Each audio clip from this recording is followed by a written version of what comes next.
how to recover from post-birth control syndrome.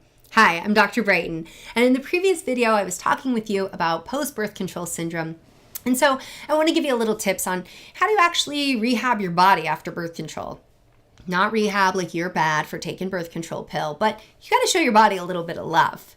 So there's 5 big areas we have to address with post-birth control syndrome. One is we have to reestablish the normal hormonal rhythms. Pill disrupts all of those. So what can we do? We can start exposing ourselves to light when it's supposed to be light. And at nighttime, we can put on amber glasses and we can actually block the blue light. So that way we're following the natural light and dark rhythm cycle. We can also take biphasic herbs. What does that mean? That means taking black cohosh the first half of your cycle, days 1 through 14, or your period until you ovulate, and then Vitex the second half of the cycle, which, Vitex is really great to take on days 15 through 28 to help increase your luteinizing hormone and thereby increase your progesterone. You're also going to need to replenish nutrient stores. Category number 2. Birth control was depleting everything like crazy, all right? Get yourself tested is the best thing you can do to know how much you need and what your specific nutrient needs are.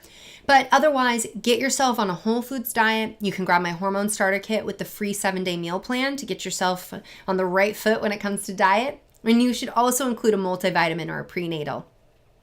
Category number 3 is to support detox and elimination. That's showing your liver some love and your gut some love. What do they love? They love cruciferous vegetables. Cook them if you're worried about a thyroid issue. And hit up some broccoli. Hit up some cauliflower. Get yourself going with some kale. Those things are awesome for detox. And then you're going to need to rebuild the gut.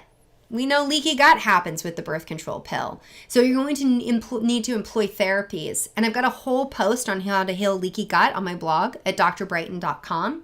But the basics are you got to do an elimination diet, pull out anything that might be offending, use some herbs, maybe some nutrients to heal up the gut, and then reintroduce those foods and see how you do.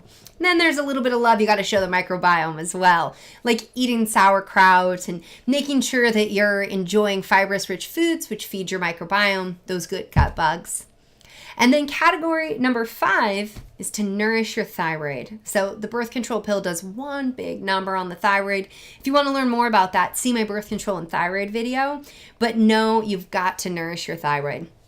Getting yourself selenium, usually about 200 micrograms a day, and iodine at about 150 micrograms a day can be tremendously helpful. And also looking at getting nutrients from food, things like fish are a great source of selenium and iodine. And if you eat mackerel and sardines, you're also getting the omega-3s, which your thyroid also loves. So one more food that I would tell you to eat if you really want to nourish your thyroid is organ meats. Now, I know nobody loves it when I say organ meats, but it works really, really well. And if you're not ready for organ meats, hit yourself some, good, healthy shellfish. It's because these food sources are really, really rich in minerals, and your thyroid loves its minerals, as does the rest of your body. So that is the 5 ways to heal from post-birth control syndrome. You need to reestablish your hormonal rhythms. You need to replenish your nutrient stores. You need to support your detox pathways, rebuild your gut, and rebuild your thyroid. I'm Dr. Jolene Brighton, and if you're needing help with any of this, it just so happens that's what I do. You can head to drbrighton.com and you can click the application form and submit to be a patient today.